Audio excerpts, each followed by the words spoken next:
ನಮ್ಮೆಲ್ಲ ಕಾರ್ಯಕರ್ತರಿಗೆ ಅಭಿನಂದನೆ ಹೇಳಿ ನಾನು ಮಾಜಿ ಶಾಸಕರಾದಂಥ ಸುರೇಶ್ರಿಗೆ ಯಾಕೆ ಧನ್ಯವಾದ ಹೇಳಬೇಕು ಅಂದ್ರೆ ಸೋಲ್ಲಿ ಗೆಲ್ಲಿ ಜನರಿಗೆ ಕಷ್ಟ ಆದಾಗ ಈ ನಡುಬೀದಿಯಲ್ಲಿ ಬಂದು ಪ್ರತಿಭಟನೆ ಮಾಡಿ ಸರ್ಕಾರಕ್ಕೆ ಎಚ್ಚರಿಕೆ ಕೊಡುವಂತ ಕೆಲಸ ಮಾಡಿದ್ದಕ್ಕೋಸ್ಕರ ನಾನು ಸುರೇಶ್ ಮತ್ತು ಅವರ ತಂಡಕ್ಕೆ ಪ್ರೀತಿಯ ಧನ್ಯವಾದಗಳನ್ನು ಅಭಿನಂದನೆಗಳನ್ನು ಸಲ್ಲಿಸ್ತೇನೆ. ನಮ್ಮ ದೇವರಾಜ್ ಶೆಟ್ಟಿ ಇದ್ದಾರೆ, ಪ್ರತಾಪ್ ಇದ್ದಾರೆ, ಎಲ್ಲ ಪಾರ್ಟಿಯ ಮುಖಂಡರಿದ್ದೀರಿ. ದೇವರಾಜ್ ಶೆಟ್ಟಿ ಮಾತಾಡುವಾಗ ಹೇಳಿದ್ರು ಟಿಪ್ಪು ಬ್ಯಾನರ್ ಹಾಕಿದ್ದಾರೆ, ಕಟೌಟ್ ಹಾಕಿದ್ದಾರೆ ಅಂತೇಳಿ. ಚಿಕ್ಕಮಗಳೂರಿನಲ್ಲಿ ಮತ್ತು ಕರ್ನಾಟಕದಲ್ಲಿ ನಡೀತಾ ಇರೋದು ಬಿಜೆಪಿ ಮತ್ತು ಕಾಂಗ್ರೆಸ್ಸಿನ ಮಧ್ಯೆ ಹೋರಾಟ ಅಲ್ಲ, ಟಿಪ್ಪು ಭಕ್ತರಿಗೂ ರಾಮ ಭಕ್ತರಿಗೂ ನಡೆಯುವಂತ ಹೋರಾಟ. ಇದು ನಡೀತಾ ಇರೋದು ಟಿಪ್ಪು ಭಕ್ತರಿಗೂ ರಾಮ ಭಕ್ತರಿಗೂ ನಡೆಯುವಂತ ಹೋರಾಟ. ಒಂದು ಕಾಲದಲ್ಲಿ ಟಿಪ್ಪು ಏನೆಲ್ಲ ಅನಾಹುತಗಳನ್ನ, ದೌರ್ಜನ್ಯಗಳನ್ನ, ಹಿಂದೂ ವಿರೋಧಿ ಕೆಲಸಗಳನ್ನು ಮಾಡಿದಾರೋ ಆ ಎಲ್ಲ ಕೆಲಸಗಳನ್ನ ಅವತ್ತು ವಿರೋಧಿಸ್ತಾ ಇದ್ರು. ಇವತ್ತು ರಾಮ ಭಕ್ತರೆಲ್ಲ ಒಟ್ಟಾಗಿ ಈ ಟಿಪ್ಪು ಭಕ್ತರನ್ನು ವಿರೋಧಿಸುವುದು ಬಿಟ್ಟರೆ ಬೇರೆ ದಾರಿ ಇಲ್ಲ ಅನ್ನುವಂತ ಮಟ್ಟಕ್ಕೆ ಬಂದ ಪರಿಣಾಮ ಇವತ್ತು ತರೀಕೆರೆಯ ರಾಜಬೀದಿಯಲ್ಲಿ ನಾವೆಲ್ಲ ಒಟ್ಟಾಗಿ ಒಂದಾಗಿ ಸೇರ್ಕೊಡ್ತಾ ಇದ್ದೇವೆ. ಈ ಚಳಿ ಮಳೆಯಲ್ಲಿ ಬಂದಿರುವಂತಹ ಎಲ್ಲ ಕಾರ್ಯಕರ್ತರಿಗೆ ನಾನು ಪ್ರೀತಿಯ ಧನ್ಯವಾದಗಳನ್ನು, ಅಭಿನಂದನೆಗಳನ್ನು ಸಲ್ಲಿಸಿ ನನ್ನ ಮಾತು ಮುಗಿಸುವ ಮುಂಚೆ ಒಂದು ವಿಚಾರಗಳು ನಿಮಗೆ ಗೊತ್ತಿರಬೇಕು. ಕರ್ನಾಟಕದಲ್ಲಿ ಸರ್ಕಾರವೇ ಇಲ್ಲ, ನೀವೇನಾದ್ರೂ ತಿಳ್ಕೊಂಡ್ರೆ ಕರ್ನಾಟಕದಲ್ಲಿ ಸರ್ಕಾರವೇ ಇಲ್ಲ ಅನ್ನುವಷ್ಟು ಮಟ್ಟಿಗಿದೆ.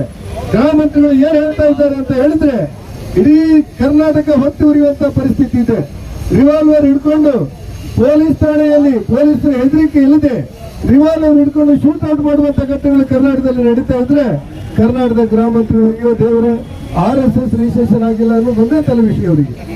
ಯಾವ ತಲೆ ವಿಷಯ ಇಲ್ಲ, RSS ರಿಜಿಸ್ಟ್ರೇಷನ್ ಆಗಿಲ್ಲ, ಅಲ್ಲೆಲ್ಲ ಅನಾಹುತ ಆಗಿದೆ, RSS ರಿಜಿಸ್ಟ್ರೇಷನ್ ಆಗಿದೆ, ಅಲ್ಲೇನೋ ಅನಾಹುತ ಆಗಿದೆ, RSS ರಿಜಿಸ್ಟ್ರೇಷನ್ ಆಗಿಲ್ಲ, ಅಲ್ಲೆಲ್ಲ ನಡು ರಸ್ತೆಯಲ್ಲಿ ರಿವಾಲ್ವರ್ ಇಂದ ಯಾರೋ ಮುಗ್ಧರನ್ನ ಶೂಟ್ ಮಾಡಿದ್ದಾರೆ, ಅಯ್ಯೋ ಅದೆಲ್ಲ ತಲೆ ವಿಷಯ ಅಲ್ಲ, RSS ರಿಜಿಸ್ಟ್ರೇಷನ್ ಆಗಿಲ್ಲ ಅನ್ನುವಂತ ಮಟ್ಟಕ್ಕೆ ಇವತ್ತು ಬಂದು ಬಿಟ್ಟಿದ್ದಾರೆ. ನಾನು ಗ್ಯಾರಂಟಿ ಕೊಡುವಾಗಲೇ ಹೇಳಿದ್ದೆ, ನಿಮ್ಮ ಗ್ಯಾರಂಟಿಗೆ ವಾರಂಟಿ ಇಲ್ಲ, ಜಾಗ್ರತೆ ಅಂತ ಹೇಳಿ. ಯಾವತ್ತು ವಿಧಾನಸಭೆ ಚುನಾವಣೆ ಸಂದರ್ಭದಲ್ಲಿ ನಾನು ಹೇಳಿದ್ದೆ, ಕಾಂಗ್ರೆಸ್ಸಿನ ಗ್ಯಾರಂಟಿಗೆ ವಾರಂಟಿ ಇಲ್ಲ, ಇದನ್ನು ನಂಬೋದು ಕಷ್ಟ ಇಲ್ಲ ಅಂತ ಹೇಳಿದ್ದೆ. ಆದ್ರೆ ಅವತ್ತು ಜನ ಕೊಂಡಾಗಿದ್ದಾರೆ. ಇವತ್ತೇನಾಗಿದೆ ಅಂತ ಹೇಳಿದ್ರೆ 15 ಲಕ್ಷ ಕುಟುಂಬಗಳಿಗೆ ಗೃಹಲಕ್ಷ್ಮಿ ಇಲ್ಲ, 15 ಲಕ್ಷ ಕುಟುಂಬಗಳಿಗೆ ಗೃಹಲಕ್ಷ್ಮಿ ಇಲ್ಲ. ಅವರು ಇವತ್ತು ಭಾರತೀಯ ಜನತಾ ಪಕ್ಷ ಬಂದು ಹೇಳ್ತಾ ಇದ್ದಾರೆ ಅನ್ಯಾಯ ಆಗಿದೆ, ನಮಗೆ ನ್ಯಾಯ ಕೊಡಿ, ನ್ಯಾಯ ಕೊಡ್ಲಿಕ್ಕೆ ನ್ಯಾಯ ಕೊಡ್ತೇನೆ ಅಂದವ್ರೆ ಅನ್ಯಾಯ ಮಾಡಿದ್ರೆ ನಾವೇನ್ ಮಾಡ್ಬೇಕು? ಸಿದ್ದರಾಮಯ್ಯನವರು ಹೇಳಿದ್ರು ಮಾದೇವಪ್ಪ ನಿನ್ನ ಹೆಂಡತಿಗೂ ಫ್ರೀ, ಕಾಕಾ ಪಾಟೀಲ ನಿನ್ನ ಹೆಂಡತಿಗೂ ಫ್ರೀ. ಇವತ್ತು ಯಾರ ಹೆಂಡತಿಗೂ ಫ್ರೀ ಇಲ್ಲ, ಬಸ್ಸೇ ಬರ್ತಾ ಇಲ್ಲ. ಬಸ್ಸೇ ಇಲ್ಲದೆ ಯಾರ ಹೆಂಡತಿಗೂ ಫ್ರೀ ಕೊಡ್ತೀರಿ? ಯುವ ಜನರಿಗೆ ಯುವ ನಿಧಿ ಅಂತ ಹೇಳಿದ್ರು. ನಾನು ತರೀಕೆರೆಯಲ್ಲಿರುವಂತಹ ಗ್ರಾಮದ ಜನರಿಗೆ ಕೇಳ್ತೇನೆ, ಕರ್ನಾಟಕ ರಾಜ್ಯದಲ್ಲಿ ಹೆಚ್ಚು ಕಡಿಮೆ 1 ಕೋಟಿ ಜನ ಯುವಕರಿದ್ದಾರೆ, 80 ಲಕ್ಷದಿಂದ 1 ಕೋಟಿ ಜನ. 10 ಜನರಿಗೂ ಕೂಡ ಪರೀಕ್ಷೆ ಬರ್ತಾ ಇಲ್ಲ, ಯುವ ನಿಧಿ ಬರ್ತಾ ಇಲ್ಲ. ಯಾರಿಗೆ ಕೊಡಬೇಕು ಯಾರಿಗೂ ಗೊತ್ತಿಲ್ಲ. ವಿದ್ಯುತ್ ಫೀಸನ್ನ ಪುನಃ ಕೇಳ್ತಾ ಇದ್ದಾರೆ, ಯಾಕಂದ್ರೆ ಅದ್ರ ಪರಿಷ್ಕರಣೆ ಆಗಿದೆ ಅಂತ ಹೇಳಿ. ಒಟ್ಟಾರೆ ಗ್ಯಾರಂಟಿ ವಾರಂಟಿ ಇಲ್ಲ ಅಂತ ನಾವು ಅವತ್ತು ಹೇಳಿದ್ದು, ಇವತ್ತು ಸತ್ಯ ಆಗ್ತಿರುವಂತ ಪರಿಸ್ಥಿತಿಗಳು ಬಂದಿದೆ. ಆ ದಿವಸ ನಾನು ಹೇಳಿದೆ, ಕೇಂದ್ರ ಸರ್ಕಾರದಿಂದ ಬರುವಂತ ಅಕ್ಕಿ ಕೊಟ್ಟೆ ಅನ್ನಭಾಗ್ಯ ಬೇಕೋ ಬೇಡ ಅಂತ ಕೇಳಿದವರು ಸಿದ್ದರಾಮಯ್ಯ. ಇವತ್ತೇನಾಯ್ತು? ಕೇಂದ್ರ ಸರ್ಕಾರ ಕೊಡ್ತಿರುವಂತ ಅಕ್ಕಿ ಪ್ರತಿ ತಿಂಗಳು ನರೇಂದ್ರ ಮೋದಿ ಅವರ ಸರ್ಕಾರ ಕರ್ನಾಟಕ ರಾಜ್ಯಕ್ಕೆ 22 ಲಕ್ಷ ಕ್ವಿಂಟಲ್ ಅಕ್ಕಿಯನ್ನು ಉಚಿತವಾಗಿ ಕೊಡುತ್ತೆ, ಪ್ರತಿಯೊಬ್ಬರಿಗೆ 5 ಕೆಜಿ ಅಂತೆ BPL ಕಾರ್ಡ್ದಾರರಿಗೆ. ಆ BPL ಕಾರ್ಡ್ದಾರರ 14 ಲಕ್ಷ BPL ಕಾರ್ಡ್ ರದ್ದಾಗ್ತಾ ಇದೆ, 14 ಲಕ್ಷ BPL ಕಾರ್ಡ್ ರದ್ದಾಗ್ತಿದೆ. ನಾನು ಹೇಳಿದೆ ನಿಮ್ದೆಲ್ಲ ನಿಮ್ಮ ಬಸ್ ಇನ್ನೊಂದು ಮತ್ತೊಂದು ಹೋಗ್ಲಿ ಮನೆ ಹಾಳಾಗ್ಲಿ, ಆ ಮಕ್ಕಳಿಗೆ ಎಜುಕೇಶನ್ಗಾದ್ರೂ ಸಹಾಯ ಆಗ್ತಿತ್ತು ಹೆತ್ತವರಿಗೆ.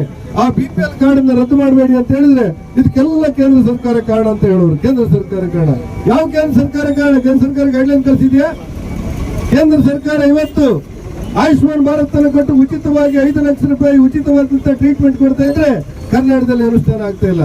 ರಸ್ತೆಯಲ್ಲಿ ಅಪಘಾತ ಆಯ್ತು, ಆಸ್ಪತ್ರೆ ಸೇರಿಸಿರ್ತಾರೆ, ಅವ್ರಿಗೆ 1.5 ಲಕ್ಷ ರೂಪಾಯಿ ಫ್ರೀ. PM ರಾವತ್ ಯೋಜನೆ ಹೇಳಿ ಅಪಘಾತ ಹೆಣ್ಣ ಗಂಡ ಜಾತಿ ಧರ್ಮ ಯಾವ ದೇಶ ಅಂತ ಹೇಳಿ ಇಲ್ಲ, ಯಾರಿಗಾದ್ರೂ ಫ್ರೀ. ಇವತ್ತು ಕರ್ನಾಟಕದಲ್ಲಿ ಅನುಷ್ಠಾನ ಮಾಡ್ತಾ ಇಲ್ಲ. ಇಂಥ ದುಸ್ಥಿತಿಗಳ ನಡುವೆ ಒಂದು ಸರ್ಕಾರ ಜೀವಂತವಾಗಿರ್ಬೇಕಾದ್ರೆ ಸರ್ಕಾರ ಸತ್ತೋಗ್ಬಿಟ್ಟಿದೆ. ನಮ್ಮ ಸುರೇಶ್ರು ಮಂಜೂರು ಮಾಡಿದಂತ ತಾಯಿ ಮಕ್ಕಳ ಆಸ್ಪತ್ರೆ ಇವತ್ತು ಬಾಗಿಲು ತೆಗೆದ ಸ್ಥಿತಿಯಲ್ಲಿಲ್ಲ.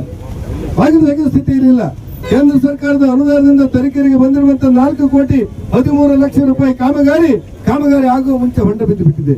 ಯಾರಿಗೆ ಹೇಳ್ಬೇಕಿದ್ದನ್ನೆಲ್ಲ? ಆ ಕಾರಣಕ್ಕೆ ನಾನು ತುಂಬಾ ಮಾತನ್ನು ಮುಂದುವರಿಸಬೇಕಾಗಿಲ್ಲ. ನಾನು ನಿಮ್ಮಲ್ಲಿ ವಿನಂತಿ ಮಾಡ್ತೇನೆ, ಈ ಸರ್ಕಾರ ಉದುರಿ ಹೋಗುವವರೆಗೆ ಈ ಸರ್ಕಾರದ ಅನಾಹುತಗಳನ್ನೆಲ್ಲವನ್ನ ತೀರ್ಮಾನ ಆಗುವವರೆಗೆ ತರೀಕೆರೆ ಕ್ಷೇತ್ರದಲ್ಲಿ ಭಾರತೀಯ ಜನತಾ ಪಕ್ಷದ ಅಭ್ಯರ್ಥಿ ಮತ್ತೊಮ್ಮೆ ಶಾಸಕರಾಗುವವರೆಗೆ ನಮ್ಮ ಹೋರಾಟ ಮುಂದುವರಿಬೇಕು ಅಂತ ಹೇಳಿ ವಿನಂತಿ ಮಾಡಿ, ಬೋಲೋ ಭಾರತ್ ಮಾತಾ ಕೀ.